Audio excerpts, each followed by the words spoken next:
talk about support groups, because as homeschooling mothers, we often, well, especially when you start out, most of your friends have got the kids in school, and you might feel that you're the only one doing what you're doing. Nowadays, possibly not as much as when we started, but it's always nice to have support groups and to connect with like-minded people and families that are on the same journey as you are, so that you can get encouragement when you need it and offer encouragement to others when they need it. And so I thought we could talk about online support groups and offline support groups and the different kinds, and just share some of our experiences. Maybe you should say how we first met. Yeah, well, that was back in the day of Yahoo groups, wasn't it? And on a dial-up connection. So I don't even think Yahoo groups function anymore. Facebook has taken over that space. But, you know, email for homeschool moms back 20 years ago, and all the information that you were getting back and forth. And we had to actually go onto American ones initially. And then we started the Christian Homeschool Fellowship South Africa, and you and I met there. Yes, and the homeschool kitchen table group, and there was Taste on the Race. That's there right. were those were the three main groups back at that time. Yeah, the kitchen table was lovely. I remember Adele Breert started that one, and the whole idea was that we were so scattered and there were so few of us homeschooling, that it was a way of coming around a table together with a cup of tea and just having a good old chin wag. And it really was that.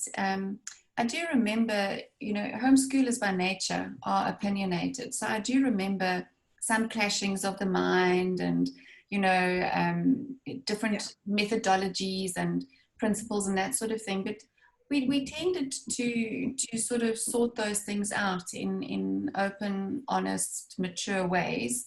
But they're always there. You know, we all have our opinions and they all tend to bump up. But that was way back when. And then obviously Facebook came in.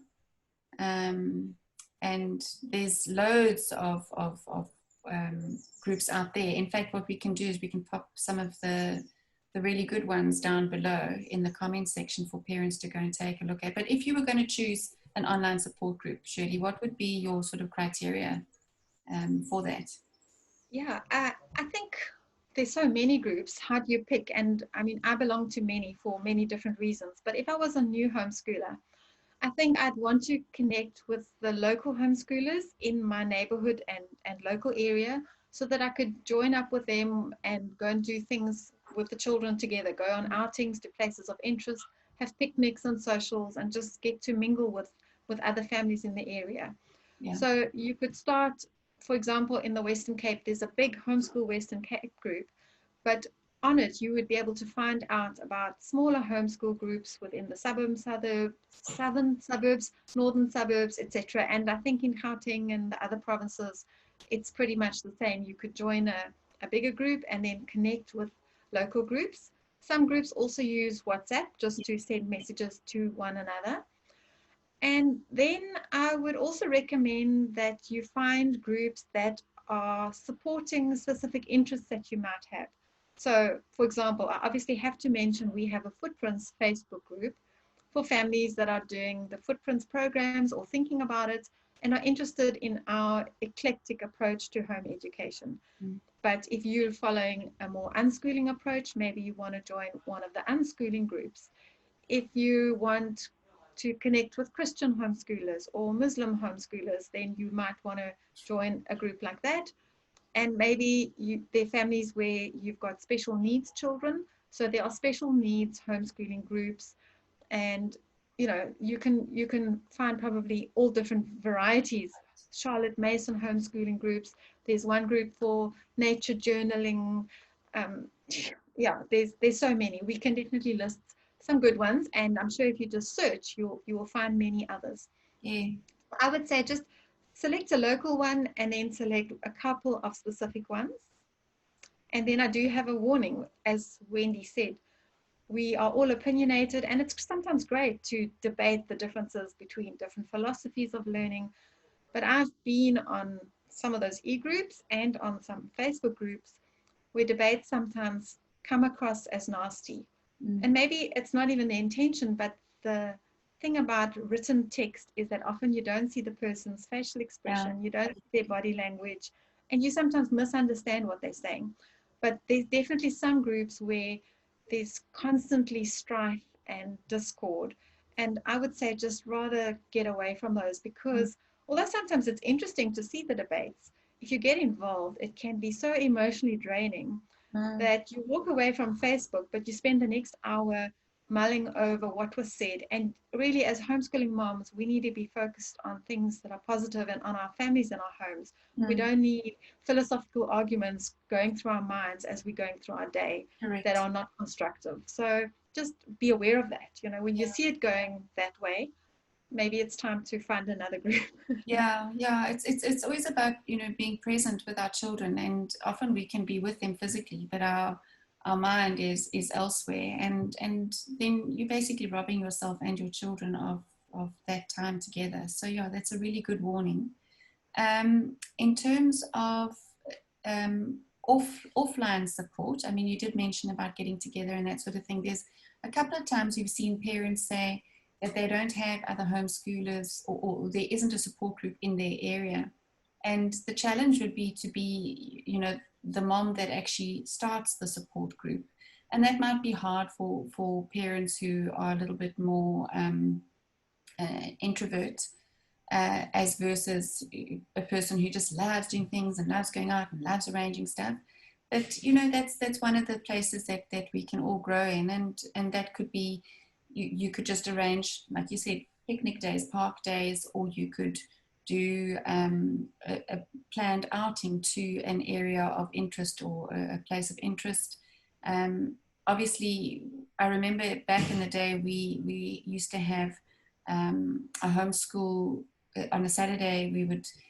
It was huge. We would get all the kids together, and they would have somebody doing arts and crafts with them, and then the moms would sit and chat through issues and support one another. And we also used to have a book club that we would share homeschooling books and you know, parenting guides and that sort of thing. And that was great fun. And then a cup of tea, and then the kids would run around and play together, and that was kind of like, you know, the big shindig for the month. Those also work really nicely, because in that space of connecting with other homeschoolers, you find friends for your children, and it doesn't need to be hordes. It can just be one or two good friends, and you find people that are like-minded that you can walk this journey with. So when days get hard, because they do, you've got somebody that you can send a message to and say, really battling, can we go for a walk, or can you help me sort this problem out? And you know, that you can do in a more interpersonal space than an online space. Instead of getting 1,000 strangers commenting, you can develop a bond and a friendship with one or two homeschoolers offline. You have a lovely group in the Overberg that developed, and they've got a really nice way of working. You want to share some of the ideas there? Yeah, we started that, well, quite a long time ago. And, you know, all of us are busy. So you don't want to have sort of a committee and everybody does it, you know, all the arrangements fall to one person all the time. And so what we did as a bunch of moms, and it sort of fell away and then it sort of started up again. We go through seasons, but we would go for a meal together once a term, leave the kids at home with the dads, and that would be our planning night. And then whatever ideas we had, we'd bring to the table, and then we'd say, okay, I'm going to arrange this, and you had that idea, you arrange it, and we'd kind of just plan the calendar of events and make sure that sort of once a month we'd have an outing. And people volunteered to make the plans and the arrangements and advertise it on our group and on our little network. And so it was kind of a shared responsibility. And then sometimes things would fall apart and it would be cancelled because of the weather, or people just got too busy and we didn't have a lot of people. So the group sort of has been through seasons, but it was nice for the moms to have a chance just to get out without their little kids, especially the moms with younger kids that you always have your children in tow, just to have a kid-free night and to talk with each other, and we could share what we're struggling with, and it was really lovely. So yeah, that's one way to do it.